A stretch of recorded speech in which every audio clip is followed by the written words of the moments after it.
I am Parker. I go to John Barrett Middle School, and the name of my video is How to Play Basketball. In my video, I teach you the basics of basketball, like shooting, dribbling, and defense. I got all the shots, did all the editing, acted in it, got all the audio. I'm a quadruple threat. I learned a lot of how to get natural sound, how to not get shots, run back inside, and then go back out for more shots. This is an instructional video on how to play basketball.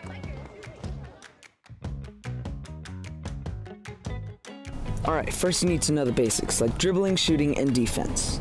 Let's start with dribbling. Dribbling is the simplest thing to do. You just need to bounce the ball up and down with your finger pads, but you don't want to slam the ball down. Next, let's move on to shooting. Shooting is also pretty easy. First, you need to get your balance. Next, you need to bend your knees. You want to make sure you see your target clearly. Your elbow should be facing your target.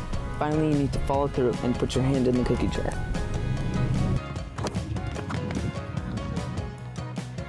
Finally, defense. Defense is a little bit harder. You need to stay about an arm's length away from your opponent. You want to stay lower than your opponent and not reach for the ball. Next, you want one arm lower than the other. If your opponent stops, then stick one arm straight up in front of them. Alright, now that you know the basics, let's move on to positions.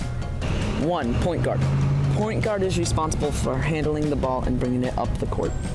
2. Shooting guard.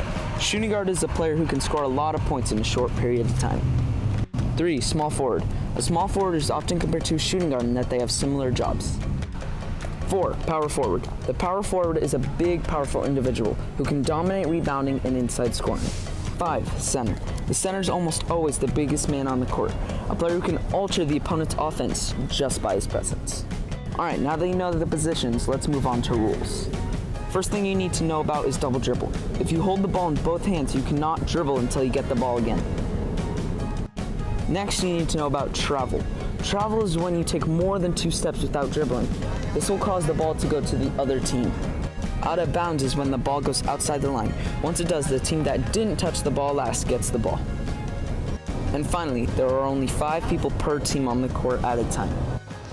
I hope this video has taught you, or at least helped improve your knowledge on how to play basketball.